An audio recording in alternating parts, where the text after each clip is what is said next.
O Pix no Bradesco ficou ainda melhor. Olá, boa noite. Boa noite. 2 policiais à Paisana foram vítimas de assaltos e reagiram atirando. Os casos aconteceram em locais diferentes em São Paulo e no ABC Paulista, mas quase ao mesmo tempo. 2 criminosos foram baleados e, ao todo, 4 foram presos. A troca de tiros aconteceu no meio do trânsito da cidade de Santo André, no ABC Paulista. Olha os caras roubando. Eita, matou o cara. No flagrante, um policial militar à Paisana reage no momento em que ladrões anunciam um assalto. O PM e um engenheiro que estava em uma moto de luxo foram rendidos ao mesmo tempo pelos criminosos. Estava saindo, quando eu parei no semáforo, entrou 2 motos na minha frente. Por sorte, o indivíduo ao lado era policial militar. Um assaltante foi baleado, 2 foram presos e 1 fugiu a pé. Além das cenas violentas, outro detalhe assusta. Esse foi o segundo assalto do dia sofrido pelo engenheiro. 4 horas antes, a moto dele já havia sido roubada. Como tinha rastreador, foi encontrada e devolvida. A vítima seguia para a delegacia para assinar um documento quando foi rendida novamente. Quase no mesmo horário, uma outra troca de tiros também envolveu um policial que trabalha na delegacia especializada em roubo, no Departamento de Investigações Criminais. Ele estava de folga no carro da família com a mulher e o filho de 6 anos, aqui neste bairro, na zona norte de São Paulo. As imagens não mostram, mas esses outros 2 suspeitos que davam cobertura também em uma moto perseguem um investigador atirando. Escutei a palavra perdeu, perdeu, perdeu e vi quando o cara veio na esquina atirando, eram 4, né? 4, né? Atirando e o carro subindo e eles continuaram atirando. Um dos assaltantes baleados foi preso. De acordo com a polícia, ele já tem passagens criminais e está internado. O carro do investigador ficou marcado pelos disparos. A preocupação era da criança ter sido atingida, né? Que depois vimos que é uma família, né? A esposa e a criança, que estava no banco de trás, né? Graças a Deus ninguém foi ferido. Veja agora outros destaques do dia. Vice-presidente eleito Geraldo Alckmin anuncia novos nomes para a equipe de transição. Ministros do Supremo são alvo de protestos em evento que discute democracia brasileira em Nova York. Futuro governo estuda taxar gigantes de tecnologia. Presidentes dos Estados Unidos e da China têm encontro para tentar evitar conflito entre potências. Seleção brasileira realiza primeiro treino para a Copa do Mundo. E na série especial, os crimes do maníaco do parque 24 anos depois.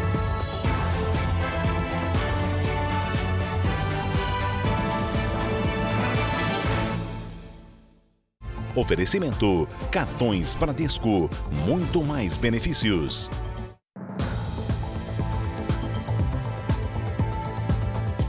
Um caminhão com 5 toneladas de maconha foi apreendido na Baixada Fluminense, no Rio de Janeiro. A droga estava escondida em meio a uma carga de alimentos. A carga de maconha, avaliada em 8 milhões de reais, estava em sacos plásticos escondidos em meio a um carregamento de carne de porco.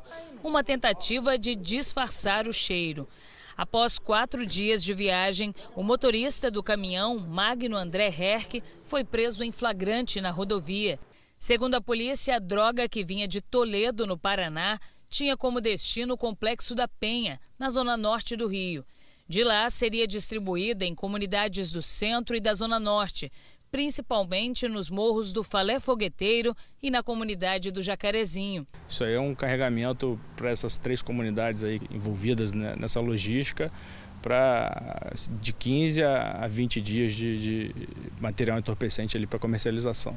O Complexo da Penha, controlado pela maior facção criminosa que atua aqui no Rio, funciona para o tráfico como um importante ponto de armazenamento e distribuição de drogas para outras comunidades. A polícia agora quer identificar os responsáveis pelo carregamento no Paraná e quem receberia a droga por aqui. A apreensão está entre as maiores feitas esse ano no estado do Rio. No ano passado, policiais também encontraram uma grande quantidade de cocaína escondida dentro de frutas. O flagrante foi em Itaguaí, na região metropolitana. As mangas recheadas com a droga seriam levadas para a Europa. Ainda no Rio de Janeiro, a ex-deputada Flor de Lis passou mal agora à noite e precisou de atendimento médico no presídio feminino do Complexo de Bangu. Ela foi condenada a mais de 50 anos de prisão pela morte do marido Anderson do Carmo. Hoje, uma filha adotiva e uma neta da parlamentar cassada foram soltas. Marzi Teixeira, filha adotiva de Flor de Lis, e Rayane dos Santos, neta da ex-deputada, deixaram o presídio feminino na zona oeste do Rio, onde estavam há mais de 2 anos. Elas foram consideradas inocentes pelo júri. Sim, nós fomos absolvidas, ou seja, não existe prova nenhuma contra a gente. Poxa, eu estou muito feliz, porque eu não acreditava. O julgamento durou 7 dias e terminou com a condenação de Flor de Lis dos Santos Souza em todas as acusações. Venho a somar as penas anteriormente aplicadas, totalizando 50 anos e 28 dias de reclusão. Na sentença, a juíza Neares Carvalho Arce destacou que a morte foi causada em razão de a vítima manter rigoroso controle das finanças da família e administrar os conflitos da casa de forma rígida. Embora seja ré primária, Flor de Lis não terá o direito de recorrer em liberdade. Ela já está presa há 1 ano e 4 meses. Segundo especialistas, como parte dos crimes cometidos é considerada hedionda, a ex-deputada só deverá passar do regime fechado para o semiaberto daqui a pouco mais de 18 anos, quando já estiver com quase 80 anos de idade. Além de Flor de Lis, uma filha biológica, Simone dos Santos, também foi condenada a 31 anos e 4 meses de prisão. Anderson do Carmo foi morto a tiros na porta de casa em junho de 2019. 6 pessoas já haviam sido condenadas pelo crime, entre elas 4 filhos da ex-deputada. O salto de 120% no número de casos de Covid nas últimas semanas em todo o país levou o Ministério da Saúde a recomendar a volta do uso de máscaras de proteção. A recomendação para voltar a usar máscaras é principalmente para pessoas com comorbidades, pessoas que tiveram contato com casos confirmados da doença e que frequentam locais fechados ou mal ventilados. Entre 6 e 11 de novembro foram registrados quase 58 mil casos, mais de 8.400 por dia e 314 óbitos. O último levantamento epidemiológico mostra que 21 das 27 unidades da federação acenderam o alerta. O aumento de casos da doença está relacionado ao surgimento de uma subvariante da Ômicron. Segundo a Secretaria de Vigilância em Saúde do Ministério da Saúde, Rio de Janeiro, Amazonas, São Paulo, Rio Grande do Sul, Santa Catarina, Distrito Federal, Alagoas, Espírito Santo e Ceará já registraram casos das novas variantes. As vacinas continuam sendo a medida mais eficaz contra o vírus. Nas redes sociais, o ministro da Saúde, Marcelo Queiroga, ressaltou que 69 milhões de brasileiros não tomaram nem a primeira dose de reforço do imunizante e reforçou a necessidade da vacinação. O Ministério da Saúde informou também que adquiriu mais 1 milhão de doses de vacinas para crianças de 3 e 4 anos. Hoje, em um evento sobre saúde indígena, Queiroga voltou a fazer um apelo para que as pessoas se vacinem. Aqueles que não tomaram, tomar a primeira dose de reforço. E aqueles que não tomaram a segunda dose de reforço, tomar a segunda dose de reforço. Este infectologista explica que quem tem o esquema vacinal completo pode ficar um pouco mais tranquilo. O mais importante é ressaltar que a vacina continua sendo uma medida protetiva importante. O uso da máscara é uma gestão de risco. Se eu sou do grupo de risco, tenho mais de 65 anos, tenho alguma doença, alguma comorbidade, eu vou utilizar a máscara em determinadas situações. No Dia Mundial da Diabetes, uma boa notícia para quem quer vencer a doença. O Hospital Moriá, em São Paulo, anunciou a criação do Instituto de Obesidade e Diabetes. Com uma equipe multidisciplinar, a ideia é oferecer tratamentos de ponta aos pacientes. As cirurgias, por exemplo, podem ser feitas com a ajuda de um robô. O sorriso do Sandro tem explicação. Há pouco mais de um mês, ele pesava quase 140 quilos, que refletiam não só no espelho, mas também nos resultados dos exames. Diabético e com o fígado comprometido, o corretor de imóveis, que tem 50 anos de idade, foi submetido a uma cirurgia bariátrica no dia 12 de outubro e não imaginava que a vida mudaria tanto em tão pouco tempo. Eu me sinto tudo bem, já perdi 22 quilos. É uma felicidade. Hoje eu verifiquei as minhas taxas, já estou bem com o fígado, já estou bem com a minha taxa de açúcar no sangue, já estou bem com a autoestima e já estou bem com o armário, com o guarda-roupa. Paulo, de 48 anos, sabe bem o que o Sandro está sentindo. Ele já foi obeso, hipertenso e sofria com dores crônicas nas articulações, até que procurou ajuda e fez a cirurgia bariátrica há 3 anos. Tinha muita dificuldade de mobilidade, tudo eu me cansava. Hoje em dia isso não acontece. Faço 2 horas de academia por dia, treino vôlei de areia. As cirurgias do Sandro e do Paulo foram feitas em São Paulo, no Hospital Moriá, que a partir de agora conta com um instituto especializado em obesidade e diabetes.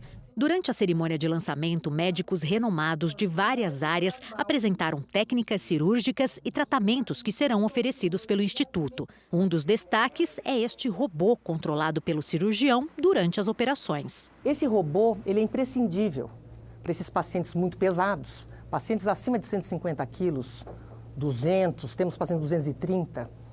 Então, tecnicamente, a videolaparoscopia não tem uma limitação. E o robô transpõe esses limites de dificuldade para o cirurgião. Dados do Ministério da Saúde apontam que cerca de 60% dos brasileiros estão acima do peso. Dentro desse grupo, 1 em cada 4 pessoas tem obesidade. São 41 milhões de obesos que hoje têm maior chance de desenvolverem doenças como hipertensão, câncer e diabetes tipo 2, sem falar no risco de infarto. Segundo especialistas, a obesidade e a diabetes são causadas por inúmeros fatores e evoluem de forma diferente em cada organismo. Os pacientes do Instituto serão acompanhados por médicos de várias especialidades, algumas com foco na saúde mental. A endocrinologia, a cardiologia, a psiquiatria junto com a psicologia, né? Naqueles pacientes com maior gravidade, a gente vai ter um rol de especialidades que vão poder aí auxiliar no tratamento. Lembra do Sandro que você conheceu no início da reportagem? Ele buscou ajuda porque viu dentro de casa a diferença que o tratamento faz. A esposa dele, Cristiane, venceu a obesidade e a diabetes há 3 anos. Hoje em dia eu tenho saúde, eu como o que eu quiser, sabe? Vou numa loja, a roupa que eu quero, eu encontro. Mas depois da cirurgia, vida nova. A 27ª Conferência do Clima das Nações Unidas discute medidas de enfrentamento às mudanças climáticas no planeta. Neste ano, os jovens ganharam um papel especial na COP27 e vão poder apresentar propostas para o futuro. A conferência, realizada em Sharm el-Sheikh, no Egito, reúne representantes de 196 países que assinaram em 2015 o Acordo de Paris, que prevê metas para reduzir a emissão de gases do efeito estufa. A Conferência Mundial do Clima trouxe uma novidade esse ano. Pela primeira vez, os organizadores montaram um estande exclusivo para atender a juventude. Neste espaço, jovens de vários países trocam ideias relativas às reivindicações para a preservação do planeta. Quem não pôde estar presente enviou sugestões e cartas como essas aqui. Aqui, o pedido é de apoio para o futuro. Essa outra mensagem chama a atenção para os oceanos. Tem até recomendação para preservar os tubarões. E essa aqui, em português, quer proteção aos índios e aos negros. A delegação brasileira é uma das maiores da conferência, com cerca de 50 integrantes. A ambientalista e ativista social Marraia Sampaio é um dos nomes de destaque. Como embaixadora da juventude da ONU, ela defende um discurso mais plural sobre o clima e tenta mobilizar o maior número de pessoas, especialmente da periferia, para que tenham voz no debate. Quando a gente pensa numa atuação jovem, as pessoas costumam dizer que a juventude é o futuro, mas na verdade a juventude já é o presente. A juventude ela já sente todos os efeitos da crise climática. É extremamente importante que a gente ouça os jovens para realmente falar sobre os nossos futuros e do nosso presente também, para proteger as nossas realidades. No estande do consórcio formado por 9 estados da região amazônica, governadores se reuniram para discutir uma pauta mundial que inclua alternativas econômicas com desenvolvimento sustentável. Para que a nossa região possa efetivamente ser enxergada e vista como a solução para o equilíbrio climático, mas passando pela solução social aos milhões de brasileiros que moram na floresta. O presidente eleito Luiz Inácio Lula da Silva embarcou hoje para a COP27 no Egito. Ele participa de debates na quarta e na quinta como integrante da comitiva dos governadores de estados dos estados da região amazônica. Na agenda do presidente eleito está prevista uma reunião com o secretário-geral da ONU, Antônio Guterres, além de encontros bilaterais com representantes de países como China, Estados Unidos e Alemanha. A viagem provocou questionamentos porque o avião usado pelo presidente eleito é particular e pertence a José Seripieri Júnior, empresário da área da saúde e que já esteve preso por denúncias relacionadas a uma campanha eleitoral do tucano José Serra. Questionado sobre o assunto, o vice-presidente eleito, Geraldo Alckmin, afirmou que é uma carona, não um empréstimo, porque o dono do avião estaria a bordo. A informação que eu tenho é que não é emprestado. O proprietário está indo junto para a COP. Então ele também vai participar da COP e está indo junto. Como presidente eleito, Lula não tem direito a transporte oficial. Soluções para evitar a polêmica seriam a contratação de uma viagem em jato particular ou o voo em avião de carreira. O presidente americano Joe Biden se encontrou com o líder chinês Xi Jinping, na Indonésia. Quem tem as informações é a correspondente na Ásia, Silvia Kikuchi. Olá, Silvia, o que foi discutido nessa reunião? Olá, Celso. Olá, Cris, e a todos que nos acompanham. Antes de viajar, o presidente Biden afirmou que as linhas de comunicação entre Estados Unidos e China permanecem abertas para evitar conflitos. O encontro foi o primeiro desde que Biden assumiu o poder. Os dois conversaram sobre assuntos como o programa nuclear da Coreia do Norte, a guerra na Ucrânia e também sobre Taiwan, a ilha que Pequim reivindica como parte de seu território, mas que os Estados Unidos reconhecem um governo independente como legítimo. Segundo Xi Jinping, este tema é a única linha vermelha, nas palavras dele, entre os dois países. Biden e Xi Jinping conversaram um dia antes da reunião do G20, que reúne representantes das maiores economias do mundo e que começa amanhã. Cris, Celso. Obrigado, Silvia. Nos Estados Unidos, as projeções indicam que os republicanos devem ser maioria na Câmara.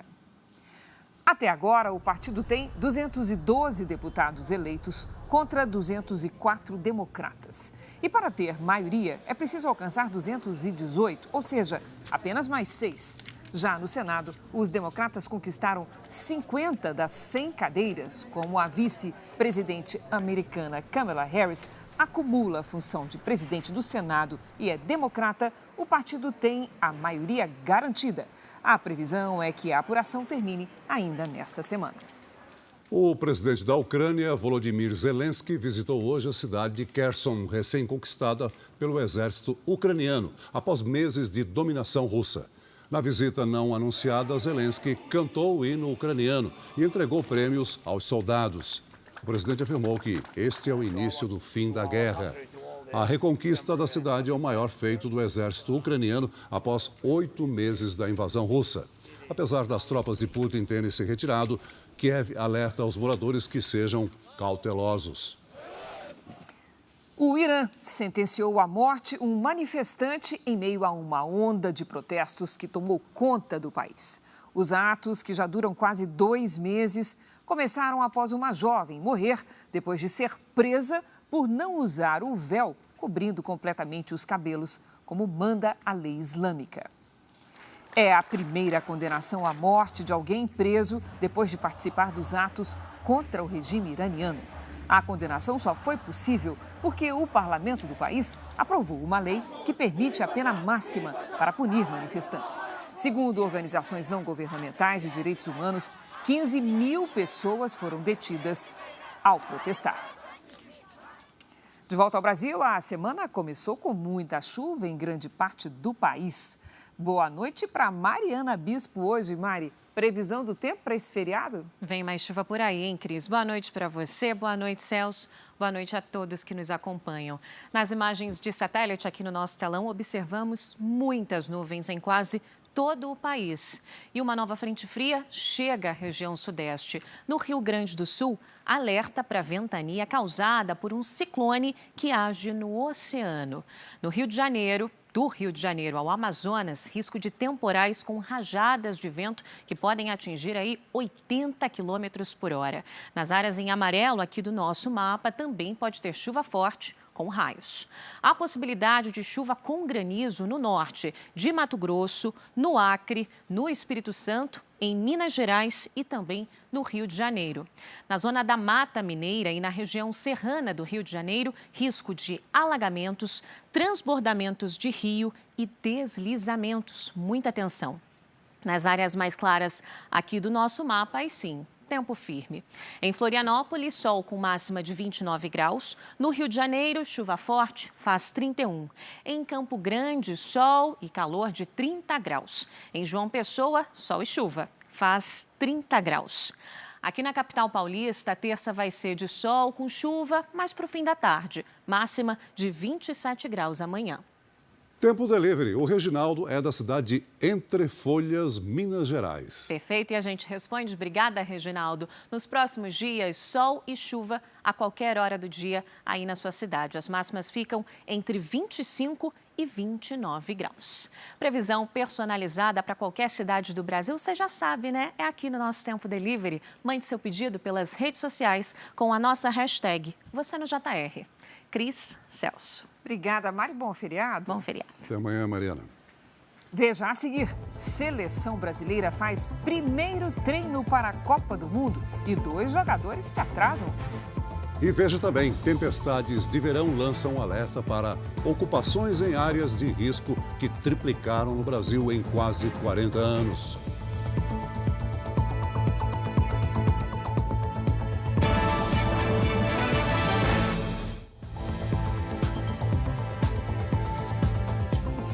O relógio mais famoso da Europa voltou a funcionar depois de 5 anos parado. O Big Ben, em Londres, fez a sua estreia com 11 badaladas para marcar uma data importante para os britânicos.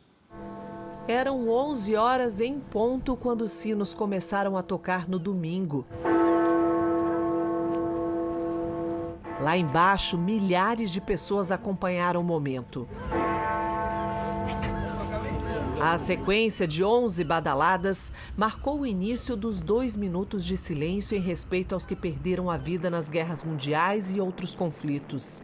A homenagem é feita todos os anos no primeiro domingo depois do dia 11 de novembro, data do fim da Primeira Guerra Mundial. O rei Charles e o filho dele, o príncipe William, acompanharam as homenagens diretamente do Memorial de Guerra, próximo ao Big Ben. O icônico relógio, construído em 1859, sobreviveu a bombardeios durante a Segunda Guerra Mundial e virou um dos monumentos mais fotografados do mundo. Nunca tinha visto algo semelhante a isso, assim. O ouro que tem, a beleza é incrível, diferente de tudo. Cerca de 600 milhões de reais foram gastos na reforma da torre e do relógio de 11 toneladas. Foram 5 longos anos. Daqui para frente, o Big Ben volta a fazer parte da trilha sonora da vida londrina. De hora em hora, o grande sino vai tocar e a cada 15 minutos será ouvido o som de 4 notas. Já a visitação lá dentro da Torre Elizabeth terá que esperar um pouco mais. Faltam ainda alguns detalhes, mas o governo britânico já anunciou que vai abrir as portas para os primeiros visitantes no próximo ano. Chorei um pouco porque é incrível estar aqui, né, do outro lado, e estar aqui ouvindo o Big Ben, essas batidas que eu via pela televisão, isso é indescritível. Este ano, a Black Friday será no dia 25 de novembro, mas diversas lojas já estão em promoção. Já que o assunto é gastar, é melhor a gente ouvir os conselhos da Patrícia Lages. Boa noite, Paty. Como é que faz para fazer tudo certinho e não gastar demais? Precisa segurar um pouco, né, Cris? Boa noite para você, para o Celso, boa noite para você de casa. É preciso ficar atento para não descuidar do orçamento. Então, a gente vai ver aqui como deve ser o comportamento do consumidor nesta Black Friday. Uma pesquisa mostra que quase 80% dos brasileiros pretendem fazer compras pela internet. E os itens mais desejados são os eletrônicos e os eletrodomésticos, que juntos representam 35% das compras. E as pessoas pretendem gastar aí entre R$ 1.000 e R$ 2.500. Sem dúvida, Paty, que as compras pela internet vão bombar, mas tem muito golpe aí pelo caminho. Como é que faz para a gente não cair neles? Tem sim, viu, Cris? Olha, a gente vai ver aqui algumas dicas simples para deixar as compras mais seguras. Nunca clique em links enviados por e-mail ou por aplicativos de mensagens. Essa é a forma mais usada pelos golpistas. E também não acesse as lojas pelos perfis das redes sociais, porque eles podem ser falsos. O mais seguro mesmo é digitar os endereços oficiais no navegador lá do seu computador ou acessar pelos aplicativos oficiais das lojas. Agora, outra coisa é sempre pesquisar os preços em vários sites diferentes, porque se você vê lá um valor muito baixo, desconfie. E antes de fechar a compra, mesmo nos sites legítimos, verifique se o preço é o mesmo da oferta que você viu e se há juros em caso de parcelamento. Agora, a forma mais segura de fazer o seu pagamento é através do cartão de crédito virtual. Ele funciona assim: em vez de você pagar com a numeração do seu cartão físico, melhor dizendo, você pode gerar aí um cartão virtual pelo aplicativo da operadora ou pelo site do seu banco. Esse cartão pode ser usado para uma única compra ou por um prazo limitado. Depois disso, ele já fica inválido automaticamente. Então, ele é bem mais seguro. E o melhor, não há custos extras para utilizar o cartão de crédito virtual. Cris. Valeu, Paty. Obrigada. Uma câmera de segurança flagrou o momento em que um carro desgovernado atropelou um grupo de pessoas num ponto de ônibus de Búzios, na região dos Lagos do Rio de Janeiro. O veículo estava em alta velocidade e, antes de atingir os moradores, bateu e destruiu uma barraca na calçada.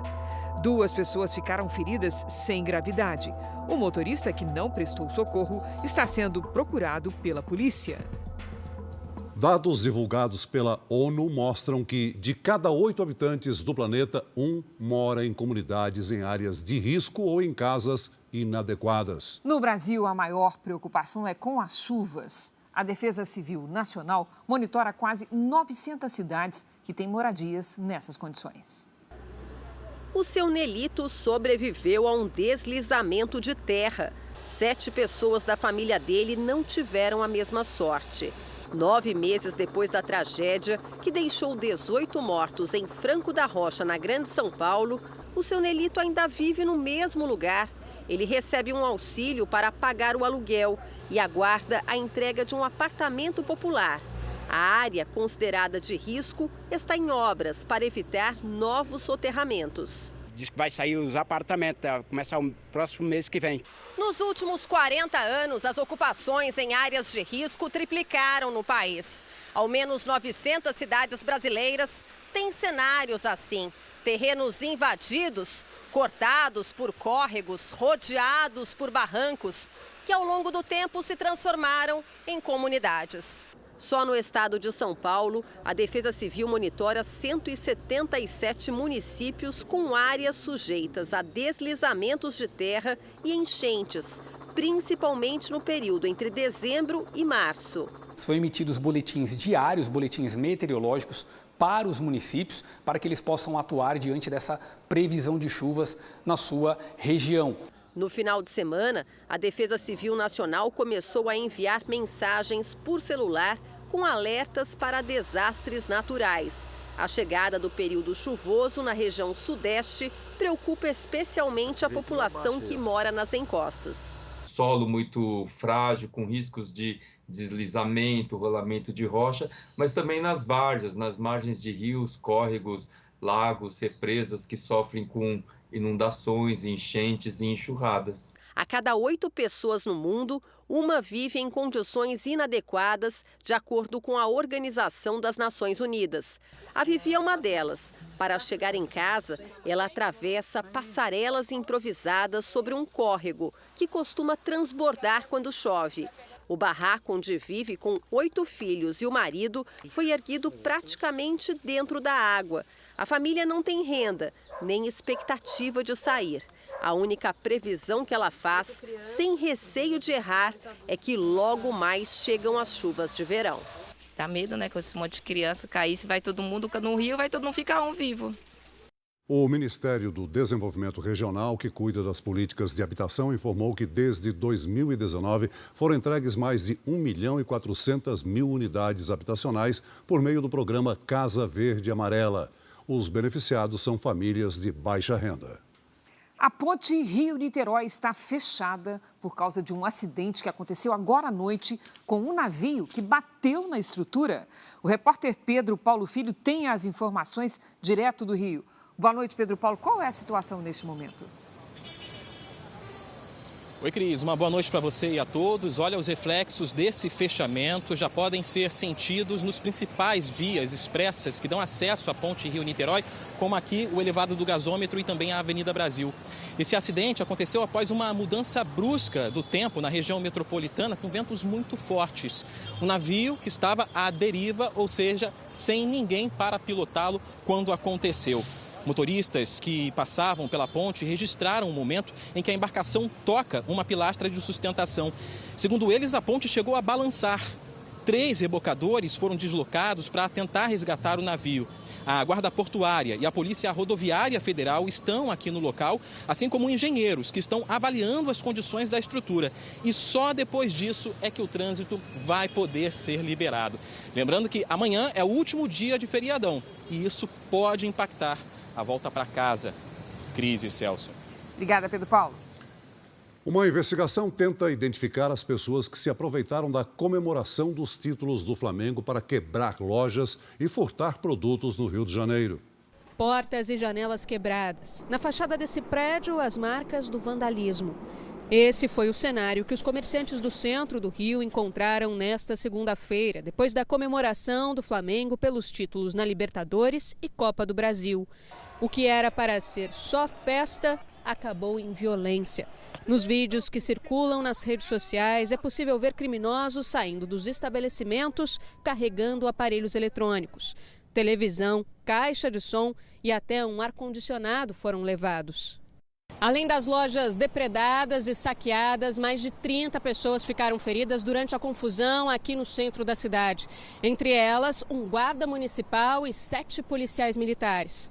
3 homens acabaram sendo presos em flagrante por furto qualificado. Os crimes aconteceram depois de uma confusão generalizada. A festa, que reuniu milhares de pessoas, terminou depois de uma briga entre os torcedores. A polícia militar usou bombas de efeito moral e gás lacrimogêneo para dispersar a multidão. Hoje foi o primeiro dia de treino da seleção brasileira na Itália, na preparação para a Copa do Mundo do Catar. Ainda sem o time completo, o Brasil enfrentou um adversário que certamente não vai estar no Mundial: o frio. Nem as baixas temperaturas e a chuva afastaram os torcedores em Turim, na Itália. Entusiasmados, eles puderam ver de perto os ídolos da seleção brasileira. O atacante Richarlison foi o mais assediado e retribuiu. Driblou os seguranças para dar autógrafos e tirar fotos com os fãs. 24 jogadores se apresentaram no centro de treinamento da Juventus para o início dos trabalhos. O atacante Neymar e o zagueiro Marquinhos tiveram problemas no voo e chegaram atrasados, mas fizeram exercícios na academia. O técnico Tite foi o primeiro a aparecer no gramado. Os 3 goleiros e os jogadores que não atuaram por seus clubes no fim de semana participaram das atividades. Um treino para tentar esquentar o corpo rumo à Copa do Catar onde as temperaturas rondam os 30 graus Celsius. Uma tarefa difícil aqui na gelada Turim. Apesar da diferença de temperatura, Tite optou pela estrutura e conforto do CT da Juventus. Com gramado e hotel integrados, a seleção tem privacidade. Durante o trabalho no campo, os termômetros chegaram a marcar 10 graus. A seleção deve ficar 6 dias na Itália, onde realiza 5 treinos. O Brasil desembarca no país da Copa no próximo sábado, véspera da abertura. Enquanto o calor do Catar não chega, os jogadores aquecem a esperança do torcedor com bola na rede. Veja a seguir. Ministros do Supremo vão a Nova York para evento que discute democracia e são alvo de protestos. E também o que pode acontecer com o maníaco do parque 24 anos depois.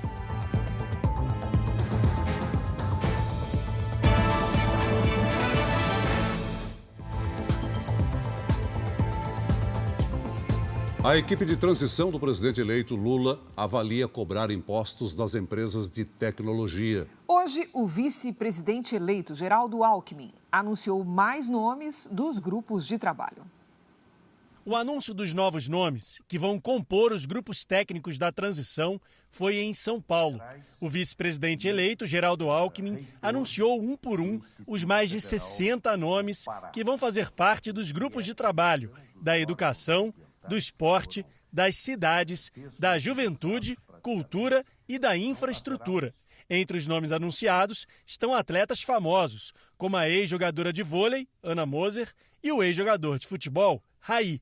No grupo técnico Cidades estão o ex-governador de São Paulo, Márcio França, e o deputado federal eleito, Guilherme Boulos, entre outros.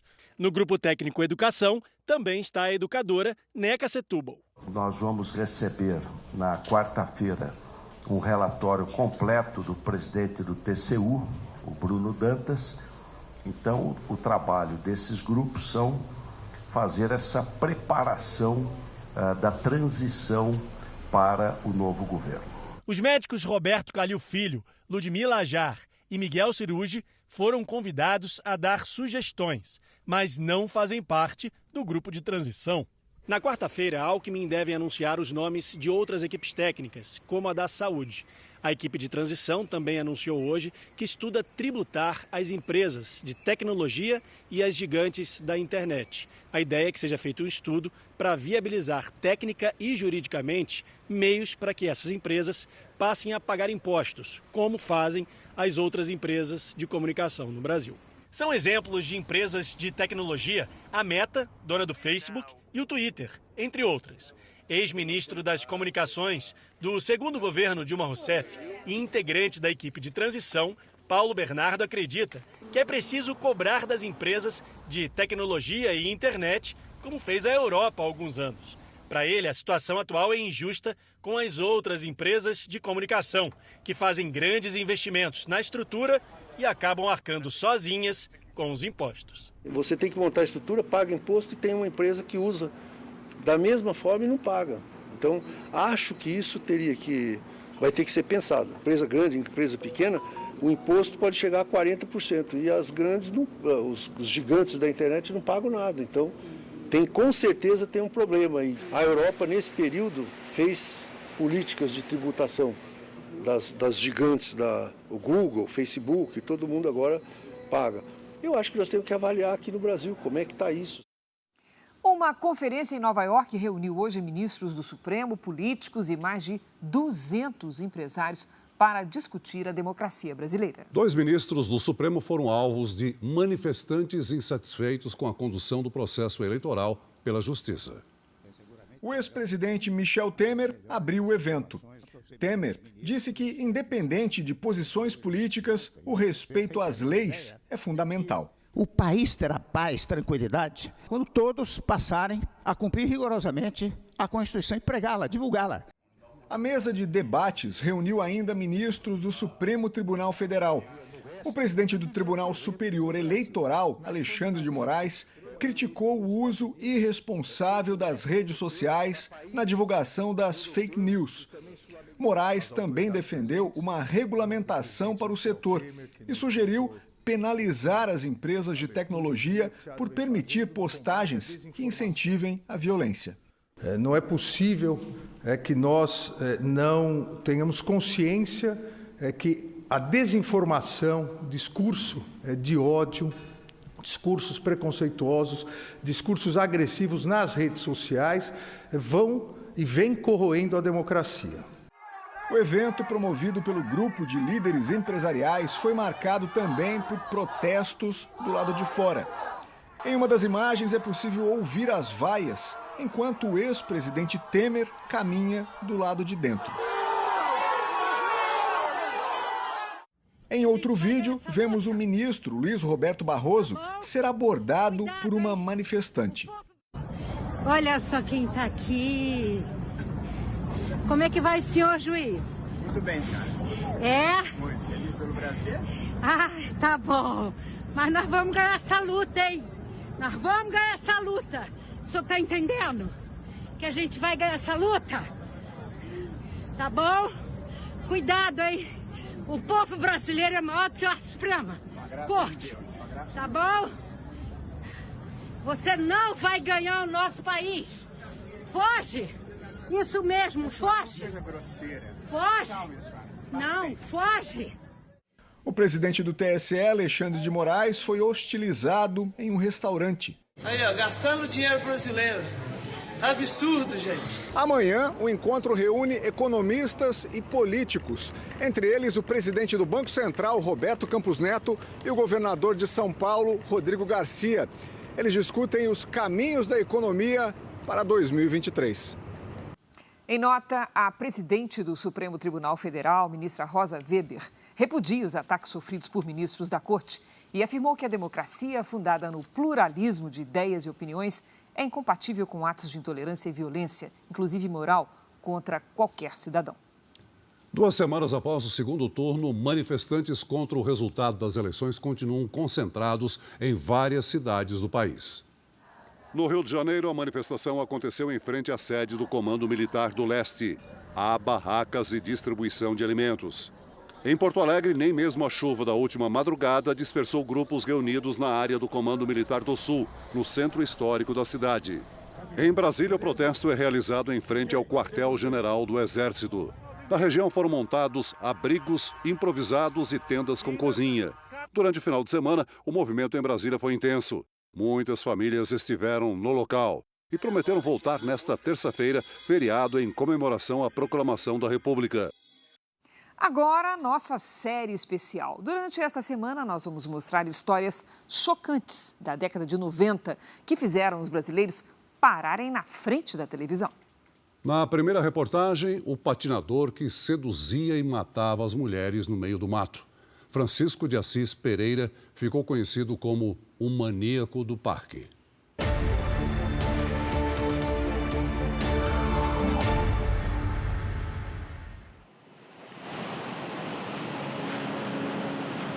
À beira-mar, Lígia reflete sobre um episódio de mais de 20 anos atrás. Ela era uma menina meiga, carinhosa, engraçada, bem divertida.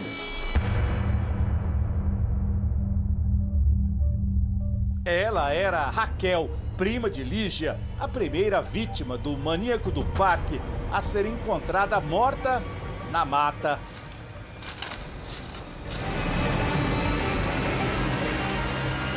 Francisco tinha uma conversa sedutora. Ele dizia para suas vítimas que elas seriam fotografadas para um catálogo bem aqui, no meio da mata do Parque do Estado. Para isso, tinha de convencê-las a fazer longas viagens de 10 a 15 quilômetros. No caso da Raquel, a prima, por telefone, alertou de que não era uma boa ideia. Foi por uma ligação telefônica o último contato com a família. Do orelhão ela ligou. Dizendo o quê? Disse pra mim, ô Lígia, tem um rapaz aqui e ele faz catálogo, faz foto de catálogo. Falei, ó, não vai porque é fria. O assassinato de Lígia foi um dos 7 pelos quais Francisco foi condenado. Outras 9 vítimas escaparam com vida.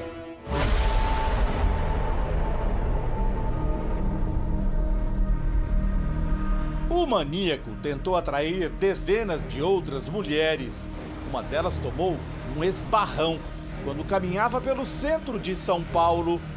Eu ia tirar fotos de patins, colocar roupas de maiô.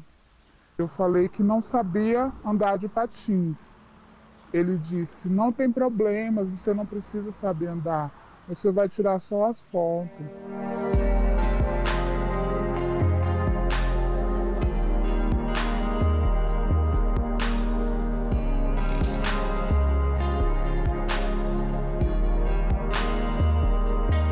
A perícia de patinador foi o maior sucesso da vida de Francisco. Por esse talento, ganhou o apelido de Chico Estrela em Guaraci, no interior de São Paulo, onde viveu com a família. Eu era muito pequena, mas eu lembro porque eu via ele de longe, ele andava muito de patins na cidade. Longe dos patins, o menino teve uma infância turbulenta. Hoje o doutor Daniel Vasques releu o laudo que o pai dele, também psiquiatra forense, escreveu depois de entrevistar Francisco. Registra-se em sua vida escolar marcada dificuldade de relacionamento, de aprendizagem, além de atitudes inadequadas, caracterizando razoável grau de indisciplina. Na entrevista aos peritos, o Francisco disse que viveu aqui uma experiência marcante de sua infância. Ele ficava escondido, observando o abate dos bois no matadouro de Guaraci. Segundo o Francisco, é como se os bois se ajoelhassem para pedir perdão ou clemência. Pelo que você conhece da família aqui em Guaraci, dava para ter noção de que isso ia acontecer? Não.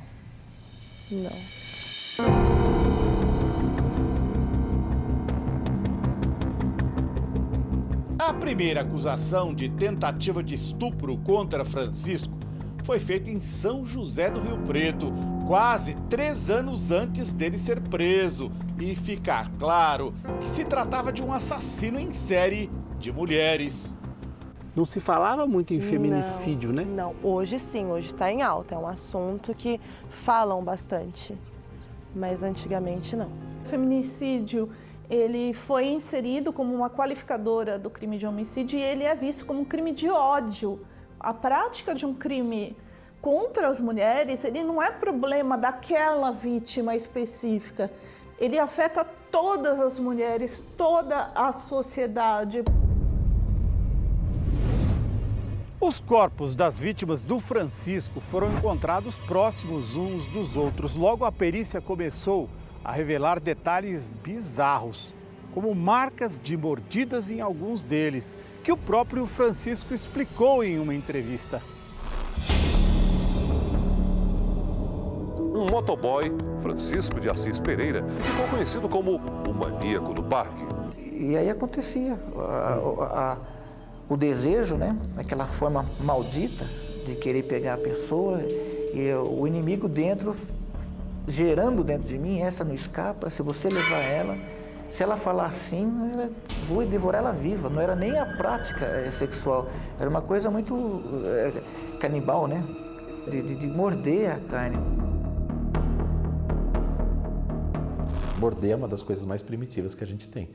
A gente pega um cachorro, você vai botar a mão na comida dele, morde. E ele mordia como se fosse para se defender, mas na verdade ele estava atacando. Predador. Lígia, prima de Raquel, que o maníaco matou por asfixia, se recorda da descrição feita por quem foi reconhecer o corpo. Que ela estava toda mordida, o corpo estava todo mordido, ela estava caída, com a cabeça para baixo. Vaidoso, Francisco demonstrou sua rapidez de raciocínio em entrevistas. A Marcelo Rezende disse que ainda queria ter muitos filhos. Você preferia ter uma menina ou um menino? Ou uma montoeira? Não, olha, sinceramente, é uma montoeira. De menino e menina? Menina. Eu tenho paixão por criança, principalmente menina. E se o Francisco fizesse isso com a sua filha? E se eu fosse o teu filho? Em sua defesa, Francisco relatou ter sido vítima de abuso de um tio e de uma tia quando criança. Psiquiatras o descrevem como um homem que descontava sua frustração nas mulheres. Ele tinha um problema físico que atrapalhava relações sexuais. Ele se sentia inferior por conta disso, né? Ele tinha vergonha de se relacionar com outras mulheres numa relação saudável e normal. Então ele abusava disso porque vai conseguir na força. Francisco de Assis Pereira está preso em Iaras, no interior de São Paulo. Condenado a mais de 280 anos de cadeia, poderá pedir progressão de pena em 2028. Isso porque a legislação brasileira impede que alguém fique preso por mais de 30 anos. O rastro de dor deixado pelo maníaco sobrevive ao tempo. Lígia estava grávida de gêmeos quando a prima Raquel foi assassinada. Ela perdeu um dos bebês. Você ficou apavorada? Eu fiquei traumatizada mesmo. O trauma também abreviou a vida dos tios de Lígia, pais de Raquel, a menina que nunca pôde realizar seu sonho de juventude. Trabalhar, vencer em São Paulo e voltar com algum dinheiro para ajudar os pais. O que ficou dela para você? A alegria dela. Ela era divertida, ficou aquela vontade toda de viver assim que ela tinha. É isso.